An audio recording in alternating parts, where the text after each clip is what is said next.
Hello, എന്തൊക്കെയുണ്ട് വിശേഷം? എല്ലാവരും സുഖമായിട്ടിരിക്കുന്നോ? ഞാൻ ഇന്നൊരു ചക്കയുടെ റെസിപ്പി ആയിട്ടാണ് വന്നേക്കണേ കേട്ടോ. ഒരു ചക്ക ചുള കൊണ്ട് പുഴുക്കുണ്ടാക്കണ ഒരു റെസിപ്പിയാണ് ഞാനിന്ന് ഷെയർ ചെയ്യുന്നത്. അതിന് വേണ്ടിയിട്ട് കുറച്ച് ചക്ക ചുള ഞാൻ എടുത്തിട്ടുണ്ട്. അത് ഇതുപോലെ നീളത്തിൽ അരിഞ്ഞാണ് കേട്ടോ. അത് ഈ കത്തിക്ക് നല്ല മുറിച്ചാണ്, അതുകൊണ്ട് പെട്ടെന്ന് അരിയാൻ പറ്റുന്നുണ്ട്. അപ്പോൾ ഇതുപോലെ എല്ലാം നീളത്തിൽ കട്ട് ചെയ്തെടുത്തിട്ട് വേണമെങ്കിൽ ഇതിനകത്ത് ചക്കക്കുരു മുറിച്ചിടാം കേട്ടോ. ഞാൻ ഇട്ടിട്ടില്ല, ചുള മാത്രം എടുത്തിട്ട് വയ്ക്കുകയാണ് ചെയ്തത്. ശരിക്കും ഞാൻ ഇതിനകത്ത് എരിവിന് വേണ്ടിയിട്ട് പച്ചമുളക് മാത്രമേ ചേർക്കുന്നുള്ളൂ കേട്ടോ. സാധാരണ പുഴുക്കൊക്കെ വയ്ക്കുമ്പം മുളക് പൊടി മഞ്ഞൾപ്പൊടിയൊക്കെ ചേർക്കും. അപ്പോൾ എനിക്ക് വെളുത്തിരിക്കുന്ന പുഴുക്ക് ഒന്നുണ്ടാക്കി കൊള്ളാമെന്നുണ്ട്, അതുകൊണ്ടാണ് ഞാനിങ്ങനെ ഉണ്ടാക്കാൻ പോണേ കേട്ടോ. അപ്പോൾ എല്ലാ ചുളയും ഇതുപോലെ നീളത്തിൽ അരിഞ്ഞെടുത്തിട്ടുണ്ട്. നേരിയൊരു മധുരം ഉണ്ട് കേട്ടോ, എന്നുവെച്ചാൽ അങ്ങനെ പഴുത്തിട്ടുമില്ല. വരിക്കച്ചക്ക ആയതുകൊണ്ട് അങ്ങനെ കുഴഞ്ഞൊന്നും പോവില്ല.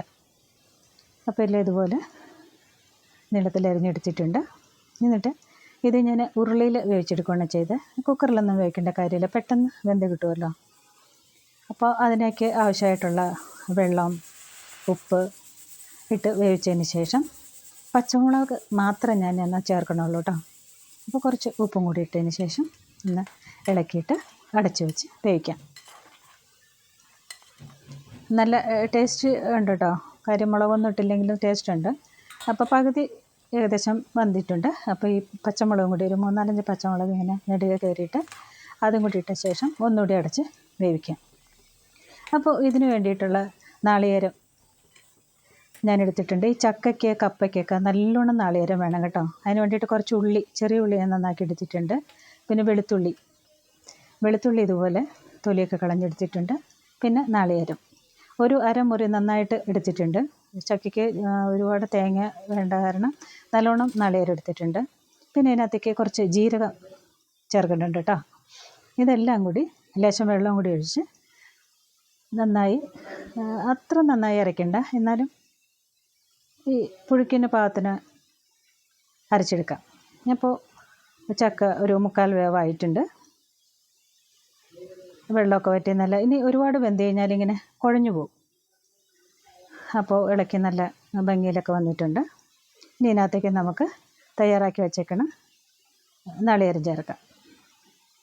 പച്ചമുളക്, ഉള്ളി, വെളുത്തുള്ളിയൊക്കെ ഇട്ട് അരച്ചെടുത്ത് നാളികേരം കൂടി ചേർത്തിട്ട് നന്നായി ഇതുപോലെ ഇളക്കി യോജിപ്പിച്ചെടുക്കാം. എന്നിട്ട് ഇതൊന്ന് ഇച്ചിരി കറിവേപ്പിലയും കൂടി ഇട്ട് അടച്ച് വേവിക്കുന്നുണ്ട് കേട്ടോ. അപ്പോൾ ഈ ചുമന്ന ഇരിക്കുമല്ലോ ശരിക്കും പുഴുക്കൊക്കെ, പക്ഷേ എനിക്ക് ഇന്ന് ഇങ്ങനെ ഉണ്ടാക്കാൻ ഒരു ഇഷ്ടം തോന്നി, അതുകൊണ്ട് അങ്ങനെ ഉണ്ടാക്കിയതാണ് കേട്ടോ. കുറച്ച് വെള്ളം ഉള്ളത് നല്ല, കാരണം കുറച്ച് കഴിയുമ്പോൾ ഇതങ്ങ് കുറുകിപ്പോവും. അപ്പോൾ കുറച്ച് കറിവേപ്പിലയും കൂടി ഇട്ട് ഇളക്കിയതിന് ശേഷം ഒന്ന് അടച്ച് വെച്ച് ആ തേങ്ങയും ചക്കച്ചോളയും ഒക്കെ കൂടി ഒന്ന് യോജിപ്പിച്ച് കിട്ടാൻ വേണ്ടി ഒന്ന് അടച്ച് വെച്ച് വേവിക്കാം കേട്ടോ. ഒരു ലേശം ഉപ്പും കൂടി വേണം. ചക്കയ്ക്കും കപ്പയ്ക്കൊക്കെ നല്ലോണം ഉപ്പ് വേണം, ഉപ്പില്ലെങ്കിൽ ടേസ്റ്റ് കുറയും. അപ്പോൾ ആദ്യം കുറച്ച് ഉപ്പിട്ടതിന് ശേഷം പിന്നെ ഞാൻ രണ്ടാമത് നോക്കിയിട്ട് ഇടുകയാണ് ചെയ്തത് കേട്ടോ. നല്ലോണം ഉപ്പ് ആയിക്കഴിഞ്ഞാൽ പിന്നെ നമുക്കത് മാറ്റാൻ പാടല്ലേ. അപ്പോൾ അതൊന്ന് അടച്ച് വെച്ചതിന് ശേഷം ഒന്ന് സെറ്റാവാൻ വേണ്ടിയിട്ടാണ്. നല്ല ഇതായിട്ട് വന്നിട്ടുണ്ട്. അപ്പോൾ കുറച്ച് പച്ച വെളിച്ചെണ്ണയും കൂടി ഒഴിച്ചിട്ട്, അതായത് ചൂടാക്കാത്ത വെളിച്ചെണ്ണ, കുറച്ച് കറിവേപ്പിലയും കൂടി ഇട്ട് ഇളക്കി യോജിപ്പിച്ചെടുക്കാം. എന്നിട്ട് ടേസ്റ്റി ആയിട്ടുള്ളൊരു പുഴുക്കാട്ടോ. പിന്നെ വെളുത്തിരിക്കുന്ന ഒരു പുഴുക്ക് ഇഷ്ടമാണോ എല്ലാവർക്കും? ഇങ്ങനെ വെളുത്തിരിക്കുന്ന മഞ്ഞൾ ചേർക്കാത്ത ഇത്, പക്ഷേ ടേസ്റ്റാണ് കേട്ടോ, നല്ല സൂപ്പർ ടേസ്റ്റാണ്. കളറില്ലാന്ന് മാത്രമേ ഉള്ളൂ. പിന്നെ മുളക് പൊടി മഞ്ഞൾപ്പൊടിയൊക്കെ ചേർത്ത് വയ്ക്കുന്നുണ്ട്.